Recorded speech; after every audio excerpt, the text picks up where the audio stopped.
आज नोटबंदी को कितने 20-22 दिन हो गए, 20 दिन हो गए। और इन 20 दिनों के बाद अगर आज हम आकलन करें नोटबंदी का, तो नोटबंदी पूरी तरह से फेल हो चुकी है और इस देश के ऊपर एक बहुत बड़ी समस्या के रूप में उभर के आ रही है।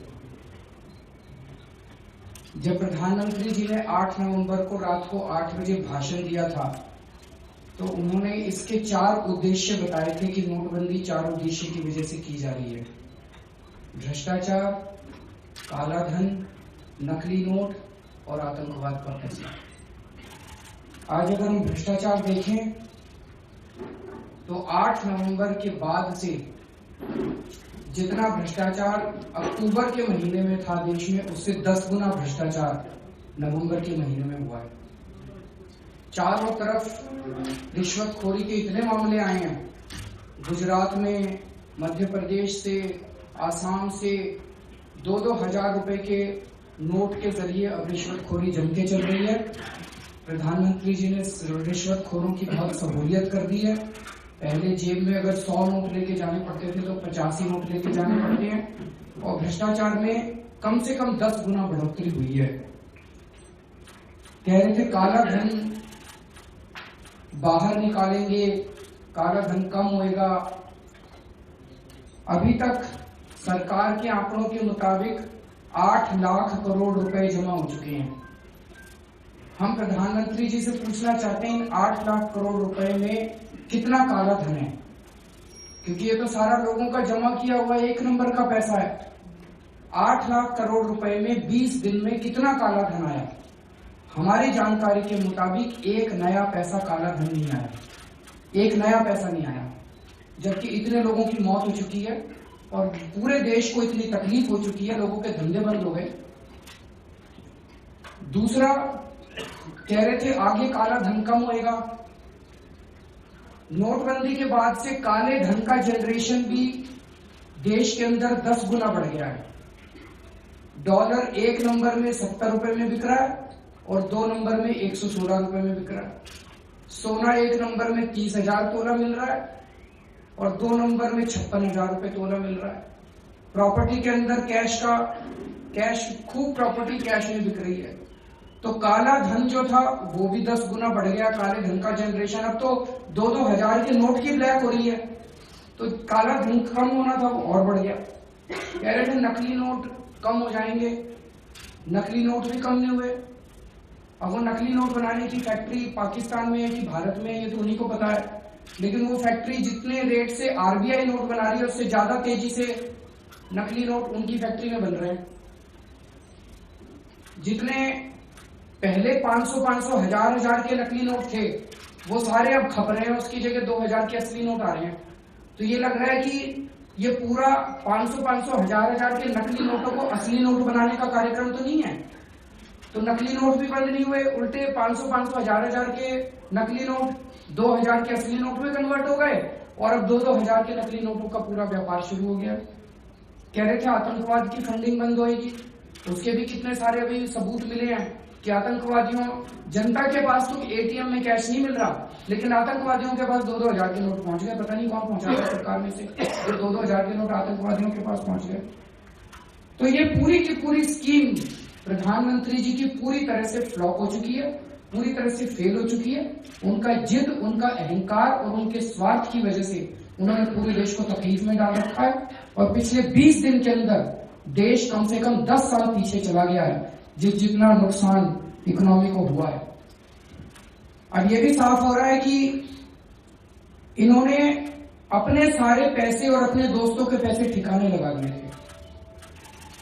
इसके कितने सारे उदाहरण आए हैं जब बीजेपी के लोग 8 नवंबर के पहले नोट दिखाते हुए दिखाई दे रहे हैं। ट्विटर के ऊपर, सोशल मीडिया के ऊपर नोट दिखा रहे हैं, बंडल के बंडल नोट दिखा रहे हैं 6 नवंबर को, 5 नवंबर को।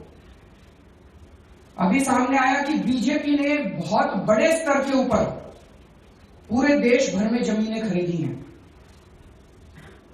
बिहार के मामले सामने आए जब बिहार के अंदर उनकी लैंड लीज के एग्रीमेंट सामने आए हैं।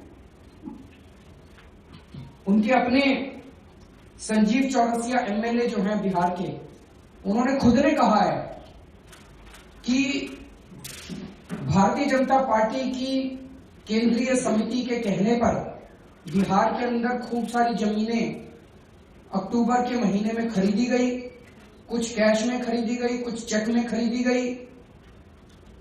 और इस खबर में यह भी लिखा है कि some of them were even bought on behalf of BJP president Amit Shah. Sanjeev Chaurasia ji कहते हैं सब जगह खरीदा जा रहा था, बिहार के साथ और जगह भी खरीदा जा रहा है। हम लोग तो सिर्फ सिग्नेटरी अथॉरिटी ही हैं, पैसा तो पार्टी की तरफ से आया था। सारी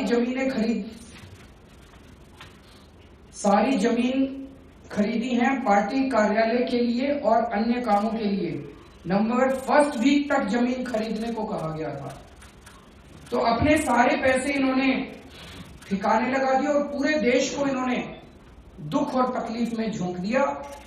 सीधे सीधे देश के साथ ठगी हुई है, चीटिंग हुई है, धोखाधड़ी हुई है। इसके लिए जो भी केंद्र सरकार में जिम्मेदार है उसके ऊपर ठगी का, चीटिंग का और धोखाधड़ी का मुकदमा चलना चाहिए कि अपने लोगों का पैसा, अपने दोस्तों का पैसा, अरबपतियों का पैसा, काले धन वालों का पैसा, बीजेपी ने अपना पैसा ठिकाने लगा लिया और सारे देश को इन्होंने मुसीबत में धकेल दिया। अब हम ये पूछना चाहते हैं कि वो कौन सी तारीख है जब से लोग अपना खुले आम पैसा, जितना पैसा वो चाहें, अपना पैसा बैंक से निकलवा सकेंगे? क्या 1 जनवरी के बाद लोग अपना पैसा बैंक से निकलवा सकेंगे? लगता नहीं है, इनके पास करेंसी नहीं है। सरकार ये बताए, सरकार ने पहले कहा था कि 24 नवंबर तक के लिए हम 4,500 रुपए, 4,000 रुपए कर रहे हैं, उसके बाद से इसको बढ़ाएंगे। उसके बाद से तो बंद ही कर दिया इन्होंने एक्सचेंज। अब ये सरकार बताए कि वो कौन सी तारीख है जिसके बाद ये 24,000 रुपए की लिमिट और ये सब बंद कर दी जाएगी। और मान लीजिए आप 2 लाख रुपए आपका बैंक में पड़ा, 2 लाख रुपए निकलवाना चाहते हो तो निकलवा सकते हो। वो कौन सी तारीख है जब आप अपनी मर्जी से पैसा निकलवा पाएंगे? सरकार ये क्लियर करे ताकि लोगों को भी ये पता चले भाई नॉर्मल जिंदगी कब से शुरू हुई। बड़े दुख के साथ कहना पड़ रहा है, सरकार ने एफडी के रेट ऑफ इंटरेस्ट बहुत ड्रास्टिक कट उन्होंने एफडी के रेट ऑफ इंटरेस्ट पे किया है। अलग अलग स्लैब में अलग अलग कट है। इससे मिडिल क्लास को और सीनियर सिटीजन्स को, जितने रिटायर्ड लोग होते हैं वो सारा पैसा अपना अमूमन एफडी के अंदर डालते हैं, उनको बहुत तकलीफ होगी एफडी के अंदर अगर इस तरह से इतना भारी कट किया गया है। और इसकी हम सख्त निंदा करते हैं और इसको भी वापस लिया जाए।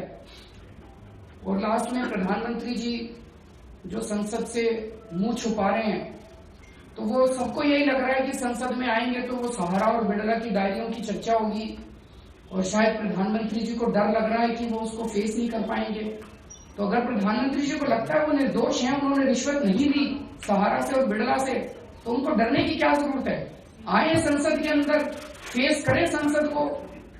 लोगों ने चुन के उनको संसद में जाके बैठने के लिए तो कहा था, लेकिन वो संसद से जो भाग रहे हैं उससे लोगों के मन में शंका पुख्ता होती जा रही है कि कहीं जो सहारा और बिड़ला की डायरियों में उनको रिश्वत देने की बात लिखी गई है, कहीं वो सच तो नहीं है। तो क्वेश्चन अगर है So you are scheduled to hold rallies in UP. Is Mamata Banerjee also likely to attend those rallies? And the other question is, today you tweeted about Manish Sisodia being arrested by the LG. ममता जी से अभी बात नहीं हुई है, मैं उनसे बात करूंगा। जहां जहां वो फ्री होंगी वो भी आ सकती हैं। पहले मैंने बात की थी तो उन्होंने कहा था कि अवेलेबिलिटी देख लेंगे, तो मैं उनसे बात करूंगा।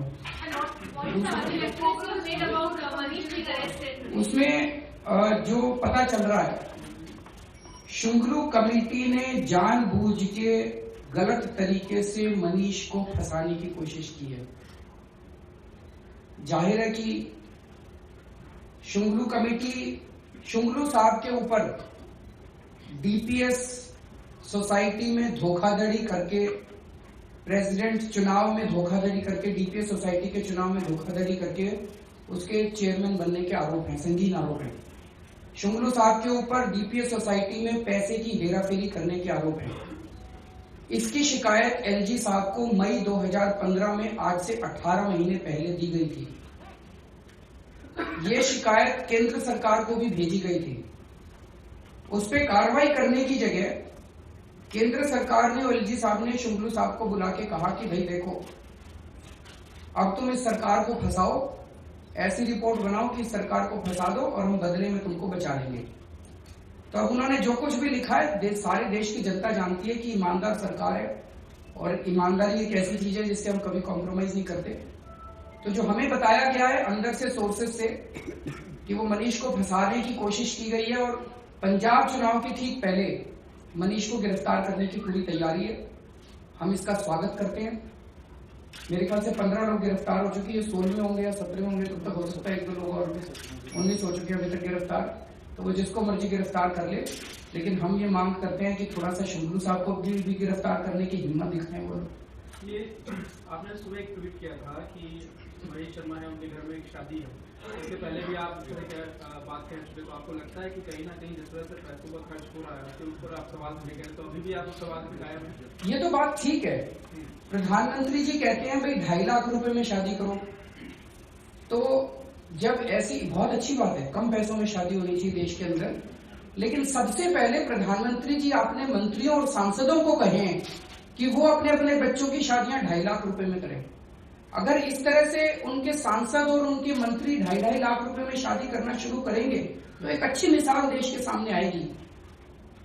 उनके दोस्त तो करते हैं 500 करोड़ रुपए में शादी, उनके दोस्त तो करते हैं, प्रधानमंत्री जी के सांसद तो करते हैं करोड़ों रुपए की शादी, और हमारी बच्चियां क्या ऐसी ही है कि वो 2.5 लाख रुपए में शादी करेंगे? हमारी बेटियां ऐसी हैं। आप 2.5 लाख रुपए में शादी करो, हम आपको 1.25 लाख रुपए में शादी करके दिखा देंगे। उन्होंने तो एक बात कही है, with black money debating on, you think all political parties should come under the ambit of RTI? और फिर definitely they should come, not just that. मैं तो ये कहता हूं भारतीय जनता पार्टी कानून पास करे कि एक भी पैसा कोई भी पॉलिटिकल पार्टी बिना चेक के नहीं लेगी, और ये 20,000 रुपए की लिमिट हटाई जाए।